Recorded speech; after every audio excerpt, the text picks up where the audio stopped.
السلام علیکم۔ آج کی ویڈیو میں ہم سورت عمران کی آیات 177 تا 182 کا ترجمہ اور مفہوم سمجھیں گے۔ ان آیات میں کفر کی ڈھیل کی حقیقت، مومن اور منافق کی پہچان، مال میں بخل کا بھیانک انجام اور گستاخوں کے انجام کا ذکر ہے۔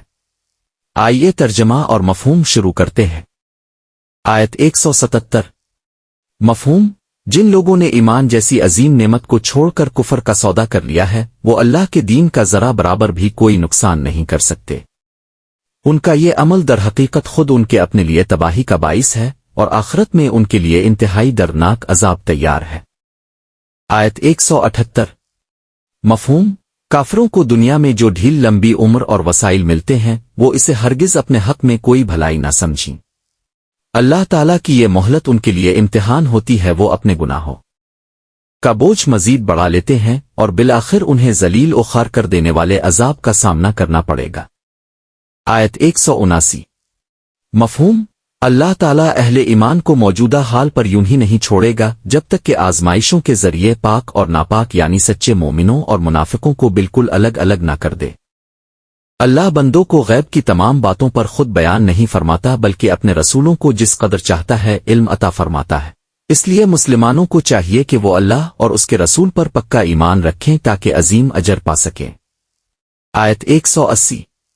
مفہوم: جو لوگ اللہ کے دیے ہوئے مال میں بخل اور کنجوسی کرتے ہیں اور اسے اللہ کی راہ میں خرچ نہیں کرتے، وہ اسے اپنے حق میں اچھا نہ سمجھیں، بلکہ یہ ان کے لیے بدترین انجام ہے۔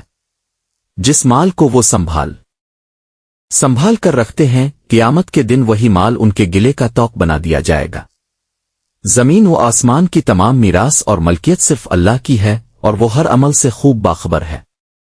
آیت 181۔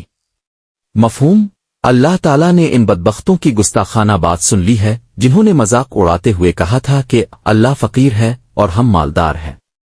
اللہ تعالیٰ ان کے اس گستاخانہ قول اور انبیاء کرام کے ناحق قتل کے جرم کو اپنے پاس لکھ رہا ہے، اور قیامت کے دن ان سے کہا جائے گا کہ اب اپنے کرتوتوں کے بدلے دہکتی ہوئی آگ کا مزہ چکھو۔ آیت 182۔ مفہوم: انہیں بتایا جائے گا کہ یہ عبرتناک اور جلانے والا عذاب کسی ناانصافی کی وجہ سے نہیں، بلکہ تمہارے اپنے ہاتھوں کی بھیجی ہوئی کمائی اور سیاہ کرتوتوں کا بدلہ ہے، کیونکہ اللہ تعالیٰ اپنے بندوں پر ذرا برابر بھی ظلم کرنے والا نہیں ہے۔ خلاصہ: ان آیات مبارکہ میں اللہ تعالیٰ نے کفر و نفاق کے دھوکے اور آزمائشوں کی اصل حقیقت کو کھول کر بیان فرمایا ہے۔ سب سے پہلے ان بدبختوں کا ذکر ہے جنہوں نے ایمان جیسی عظیم دولت کو ٹھکرا کر کفر کا سودا کر لیا، اور واضح کیا گیا کہ وہ اللہ کے دین کا ذرا برابر نقصان نہیں کر سکتے، بلکہ خود اپنے لیے دردناک عذاب خرید رہے ہیں۔ اس کے ساتھ ہی کافروں کو ملنے والی دنیاوی مہلت، مال اور لمبی عمر کی حقیقت واضح کی گئی کہ یہ ان کے حق میں کوئی خیر نہیں، بلکہ اللہ کی طرف سے ڈھیل ہے تاکہ ان کے گناہوں کا پیمانہ لبریز ہو جائے اور وہ ذلت آمیز انجام سے دوچار ہوں۔ آگے چل کر اللہ تعالیٰ نے واضح فرمایا کہ اہل ایمان اور منافقین کو ہمیشہ ایک ساتھ گڈ مڈ نہیں رہنے دیا جائے گا، بلکہ مختلف آزمائشوں اور امتحانات کے ذریعے مخلص مومنوں کو منافقین کی صفوں سے بالکل الگ اور ممتاز کر دیا جائے گا، اور جو لوگ اللہ اور اس کے رسول پر ثابت قدم رہیں گے ان کے لیے عظیم اجر ہے۔ اس کے بعد ان لوگوں کو سخت ترین انجام سے خبردار کیا گیا ہے جو اللہ کے عطا کردہ مال و دولت میں بخل کرتے ہیں اور اسے اللہ کی راہ میں خرچ کرنے سے کتراتے ہیں۔ انہیں خبردار کیا گیا ہے کہ قیامت کے دن یہی مال جس کو وہ سنبھال کر رکھتے تھے، ایک بھاری توق کی صورت میں ان کے گلوں میں لٹکا دیا جائے گا، جبکہ کائنات کی اصل وارث اور مالکیت صرف اللہ ہی کے لیے ہے۔ آیات کے اختتام پر ان گستاخوں کی سنگین جسارت کا تذکرہ ہے جنہوں نے اللہ کی شان میں یہ تکبرانہ جملہ کہا کہ اللہ فقیر ہے اور ہم غنی ہیں۔ اللہ تعالیٰ نے فرمایا کہ ان کا یہ گستاخانہ قول اور انبیاء کرام کو ناحق قتل کرنے کے پرانے جرائم مکمل طور پر درج ہیں، اور آخرت میں انہیں دہکتی ہوئی آگ میں جھونک کر یہ باور کرایا جائے گا کہ ہولناک عذاب ان کے اپنے ہاتھوں کے کرتوتوں کا نتیجہ ہے، کیونکہ اللہ تعالیٰ اپنے بندوں پر ذرا برابر بھی ظلم نہیں فرماتا۔